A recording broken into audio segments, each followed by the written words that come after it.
माँ बाप का दिल जीतकर जो घर बनता है उसको घर कहते हैं, और माँ बाप का दिल दुखाकर जो बनता है उसे मकान कहते हैं। आजकल की भरी जिंदगी में अक्सर मकान बनाने के चक्कर में अपना घर उजाड़ देते हैं। यह कहानी है राकेश की, एक बेटे ऐसे बेटे की जिसने अपने बुढ़े लाचार पिता को एक बोझ समझा और उसे वृद्धाश्रम के दहलीज में छोड़ाया। उसे लगा कि अपनी जिंदगी में एक कांटे को निकाल फेंका। उसे क्या पता था कि अगले दिन उसी वृद्धाश्रम का मालिक उसके दरवाजे पर ऐसा सच लेकर आएगा जिसे सुनकर उसके पैरों तले जमीन खिसक जाएगी। ये कहानी हमें सिखाती है कि हम अपने माँ बाप को छोड़ सकते हैं, पर उनके कर्म, उनकी दुआएं हमारा कभी पीछा नहीं छोड़ती। नोएडा की ऊंची ऊंची इमारतों, चमकती सड़कों के बीच राकेश अपनी छोटी सी जिंदगी में बहुत खुश था। एक अच्छी मल्टीनेशनल कंपनी की मैनेजर नौकरी, एक सुंदर पत्नी सुनीता और दो प्यारे बच्चे। उसके पास एक सुंदर सा 3 BH फ्लैट था, एक बड़ी गाड़ी थी और हर सुख सुविधा थी जिसके लिए वो लोग तरसते हैं। पर इस खुशहाल तस्वीर में राकेश और उसकी सुनीता जो एक चीज हमेशा खटकती थी, और वह थे राकेश के बुढ़े पिता श्री हरिनारायण जी। 75 साल में हरिनारायण जी रिटायर्ड स्कूल मास्टर। वो कमजोर और बीमार रहते थे। कुछ साल पहले पत्नी के गुजर जाने के बाद वह बिल्कुल अकेले पड़ गए थे और अपने बेटे के साथ रहने नोएडा आ गए। हरिनारायण जी ने अपनी पूरी जिंदगी, अपनी सारी बचत अपने साथ में बेटे राकेश की पढ़ाई लिखाई और उसे काबिल इंसान बनाने में लगा दी थी। वह एक स्वाभिमानी और सरल स्वभाव के इंसान थे। अपने बेटे की खुशी के लिए अपनी खुशी उन्होंने कभी नहीं देखी। पर राकेश और उसकी पत्नी सुनीता की सोच अलग थी। वे अपने मॉडर्न लाइफ स्टाइल में हरिनारायण जी की को एक फिट ना होने वाला पुराना फर्नीचर समझते थे। उन्हें लगता था कि पिताजी की वजह से उनकी आजादी छिन गई है।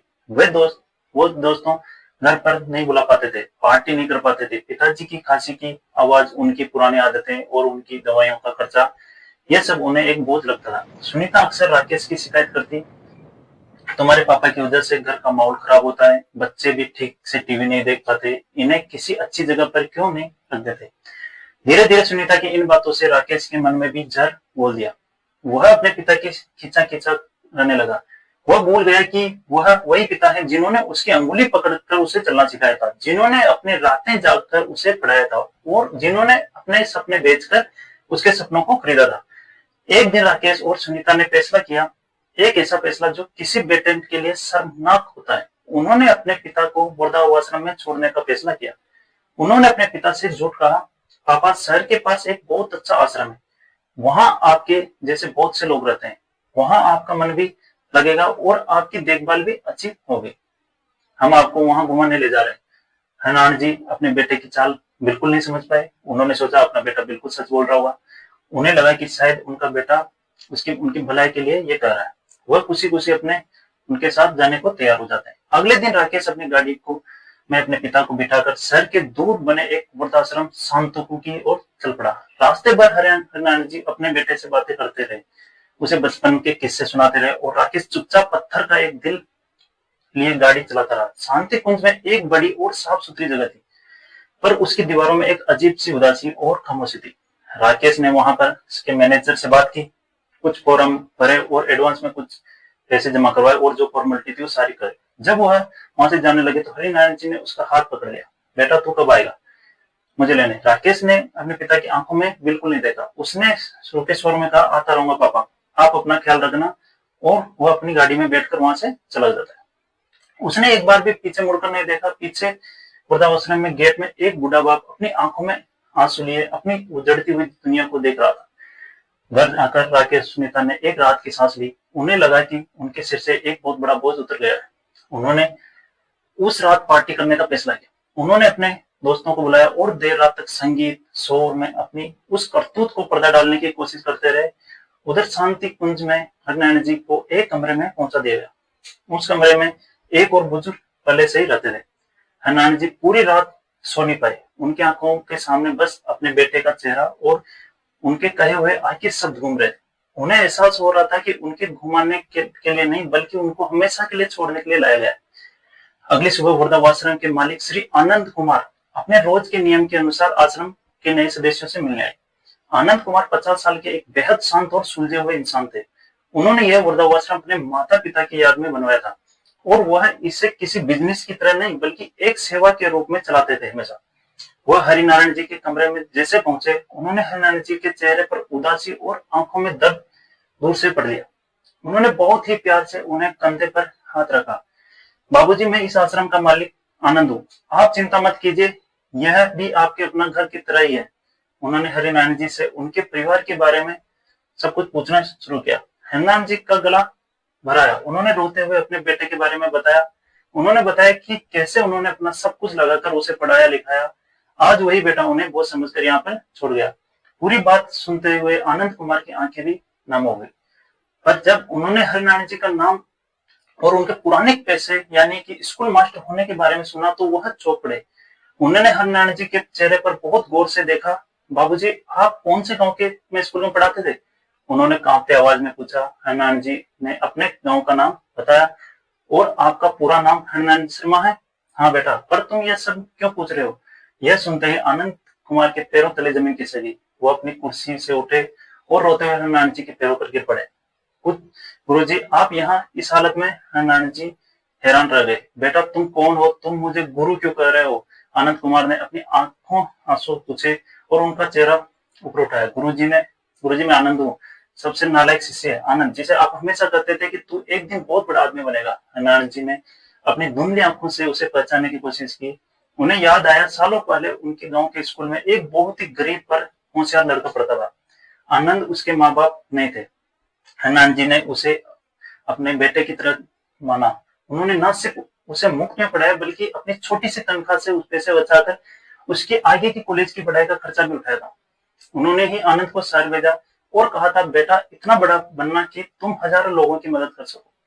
वह आनंद आज देश का एक बहुत बड़ा उद्योगपति, एक सेल्फ मेड करोड़पति सिर्फ श्री आनंद कुमार था। सालों बाद वह अपने गुरु को इस हालत में देखकर वृद्धाश्रम में देख रहा था। गुरु जी ने यह मैं क्या देख रहा हूँ? जिस बेटे के लिए आपने मुझे आगे पढ़ने से मना कर दिया था उसी ने आपके साथ यह सलूक किया। मुझे माफ कर दीजिए गुरुजी, मैं इतने सालों तक आपसे मिलने नहीं आ पाया। मैं आपको बहुत ढूंढता रहा पर आपको कुछ पता नहीं चला।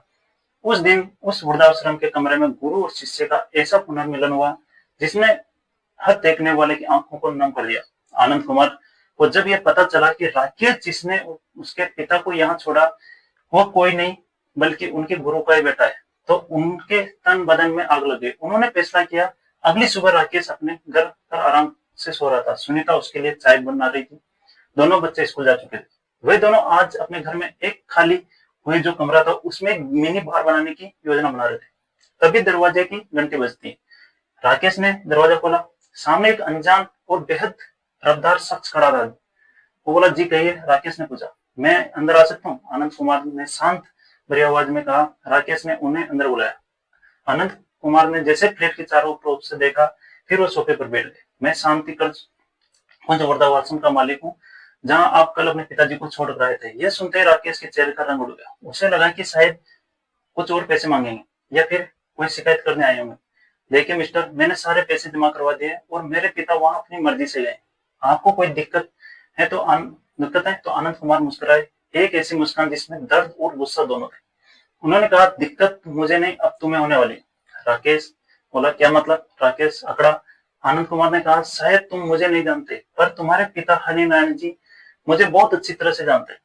वह मेरे गुरु हैं, वह इंसान जिनकी वजह से मैं आज इस मुकाम पर हूँ। फिर आनंद कुमार ने उसे पूरी कहानी सुनाई। कैसे हरिनारायण जी एक अनाथ बच्चे की मदद की और उसे पढ़ाया लिखाकर एक काबिल इंसान बनाया। यह सुनकर राकेश के होश उड़ गए। पर असली झटका तो अभी बाकी था। आनंद कुमार ने कहा, राकेश तुम जिस कंपनी के मैनेजर हो वह मेरी है और तुम जिस फ्लैट में रह रहे हो यह पूरी बिल्डिंग मेरी है और तुम्हारी यह गाड़ी भी कंपनी के नाम पर है यानी कि मेरी है। तुम्हारे पिता की दुआओं और उनकी दिव्य शिक्षाएं मुझे यह सब कुछ दिया और तुमने उनके अपने बेटे क्या दिया। वृद्धाश्रम में वह सुनते ही राकेश और सुनीता की पैरों तले जमीन सचमुच खिसक गई। वे जहां खड़े थे वहां मूर्ति बन गए। उन्हें अपनी आंखों और कानों पर विश्वास नहीं हो रहा था।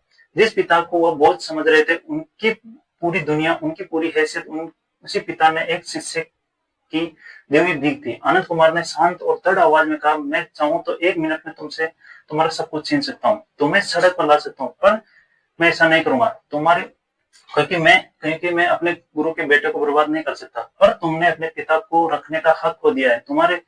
उन्होंने राकेश को एक और मौका दिया। तुम्हारे पास 24 घंटे हैं, या तो तुम अपनी इसी वक्त जाकर अपने पिता के पैरों पर गिरकर माफी मांगो और उन्हें पूरे सम्मान के साथ घर में वापस लेकर आओ और अपनी बाकी हुई जिंदगी उनकी सेवा में गुजारो, या फिर मेरा यह घर खाली कर दो और कल से नौकरी में मत आना। फिर देखना कि बिना सहारे की जिंदगी कैसी होती है। राकेश पूरी तरह टूट चुका था। उसका घमंड, उसकी अकड़, सब कुछ शर्मिंदगी और आंसुओं में बह गया। वह और सुनीता दोनों भागे भागे वृद्धाश्रम में पहुंचे। वह हरि नारायण जी के पैरों में गिर पड़े और बच्चों की तरह रोते हुए माफी मांगने लगे। पिता, जो हमेशा एक पिता है, उनका दिल पिघल गया। उन्होंने अपने बेटे और बहू को माफ कर दिया। वह अपने पिता को वापस घर में लेकर आए। उस दिन के बाद राकेश में बदला हुआ इंसान था। उसे समझ आ गया था कि उसकी असली दौलत उसके पिता हैं, जिन्हें वह कचरे की तरह फेंक आया था। वह और सुनीता अब अपने पिता की सेवा में दिन रात लगे रहते। आनंद कुमार अक्सर अपने गुरु के से मिलने उनके घर जाते राकेश के लिए। अब वो मालिक नहीं बल्कि एक बड़े भाई की तरह थे। उन्होंने उसे उसकी सबसे बड़ी गलती का एहसास करवाया था। तो दोस्तों, एक कहानी हमें यह बड़ा संदेश देती है कि अपने माँ बाप को कभी बोझ मत समझ। वे हमारे जीवन की वह नींव है जिस पर हमारी सफलता की इमारत खड़ी होती है। अगर नींव ही कमजोर हो गई तो इमारत एक दिन ढह जाएगी। अगर इस कहानी से आपके दिल में कोई असर किया हो तो हमें कमेंट जरूर बताइए और इस कहानी को लाइक कीजिए। अपने दोस्तों को, खासकर उनको ये कहानी शेयर करें जिन्हें शायद इसकी सबसे ज्यादा जरूरत है। और ऐसी ही और कहानियां हम आपके लिए लेकर आते हैं।